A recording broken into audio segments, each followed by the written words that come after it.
বিসমিল্লাহির রহমানির রহিম। এই দেখেন আজকে আমরা কি নিয়ে এসেছি, এই নিচের দিকে তাকায় দেখেন কি কি করতেছি। আজকে আমি আপনাদের রান্না করে খাওয়াবো, আপনারা থাকতে থাকুন, দেখতে থাকুন। 30 মিনিটের ভিতরে গরুর মাংস রান্না করে আপনাদেরকে আমি খাওয়াই দিব।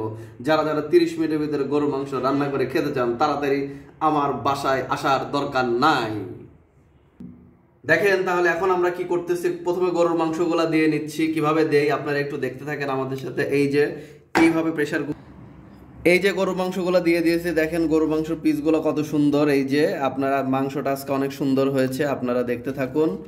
এবং আপনারা যারা বউকে ভালোবাসেন তারা রেস্টুরেন্টে না খাওয়ায় বাসায় রান্না করে খাওয়ান, এটা আপনার টাকাও সাশ্রয় হবে, বউ খুশি থাকবে। বুঝলে বুঝপাতা, না বুঝলে তেজপাতা। তাহলে এখন তেজপাতা দেন। এই যে দেখেন, এই জন্য আপনাদের সামনে হাজির হয়েছে তেজপাতা নিয়ে। এই দেখেন তেজপাতা দিয়ে দিলাম, একটু লঙ্কা দিয়ে দিলাম, এই যে দিলাম সাদা ফল কালা ফল যা আছে সব দিলাম। এখন আমরা দেব মশলা, তার আগে একটু পেঁয়াজ দিয়ে দিব আমরা। এই যে কাঁচামরিচ, তারপরে যে একটু পেঁয়াজ বাটা, রসুন বাটা সব দিয়ে দিলাম। একটু নিচের দিকে আমরা দেখাই যে আমরা কি কি প্রকারের মশলা দিয়েছি এইখানে, এই যে দেখতে পাচ্ছেন। এখন এই যে নিজ হাতে বাটা, আমরা এই বাটা মশলাটা দিব। দেখেন আসলে এটাই হলো মাংসের টেস্ট। এখন আমরা কি করি, বাজার থেকে গুঁড়া মরিচ, ঝাল মরিচ, কুমড়া মরিচ কিনে নিয়ে এসে দেই, মাংস স্বাদ লাগে না, খাবার স্বাদ লাগে না। কিন্তু এই যে বাটা মাংসের যে কি স্বাদ, বাটা মশলার যে কি স্বাদ, এটা আজকে আপনারা দেখতে পাবেন। এই যে দেখতে থাকুন, আমি দিয়ে দিচ্ছি একটু করে। এই যে আসলে আমি পরিমাণ আগেই করে রেখেছিলাম, যার কারণে আমি শর্টকাট মেরে দিলাম। তো আপনারা আবার এই পরিমাণ মাইরে দিয়েন না, তাহলে কিন্তু বেশি হবে নয় কম হবে।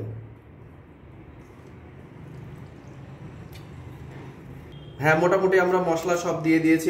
এখন আমাদের কিছু যে হলুদ বাকি আছে, আমরা হলুদের গুঁড়া দিয়ে দিলাম একটু, সেই সাথে এখন তারপরে একটু ধনিয়ার গুঁড়া দিয়ে দিলাম, এই যে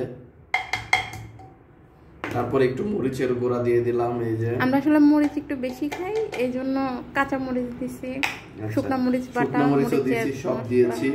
তো আসলে রাঁধুনি খুব এক্সপার্ট, তো এই জন্য চারপাশে লেগে গেছে। এই দেখেন আপনারা দেখতে পাচ্ছেন, এটা বিষয় না। এখন এইটাকে আপনাকে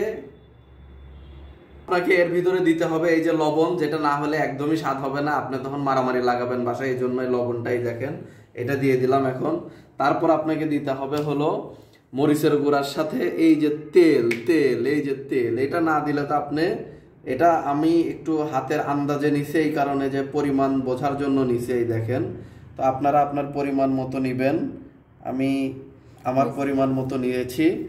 এখন সব থেকে মাংস রান্নার কৌশল হলো যে আসলে স্বাদ করার কিছু কৌশল আছে। এই যে সেইটা হলো সরিষার তেল। আপনি একটু সয়াবিন তেলের সাথে সরিষার তেল দিয়ে দেন, মিশিয়ে দেন, তাহলে দেখবেন যে আপনার এটা আলাদা একটা টেস্ট চলে আসবে।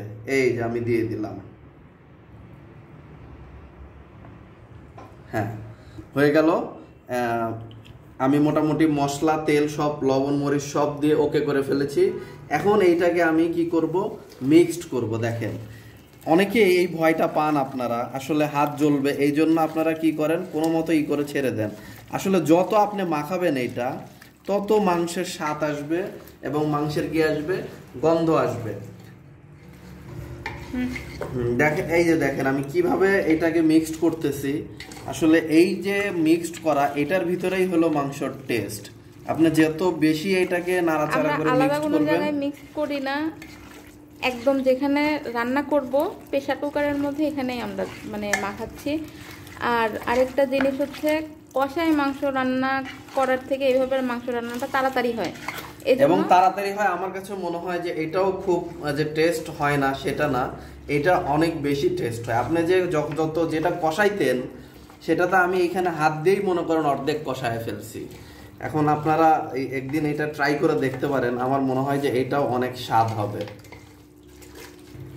এখন এই যে আমার মোটামুটি মাংস মাখানো শেষ হয়ে গেছে। এখন আমি পরিমাণ মতো একটু পানি দিয়ে দিব, পানি দিয়ে এর ভিতরে মাংস করে প্রেসার কুকারে ঢাকনাটা লাগিয়ে দিব।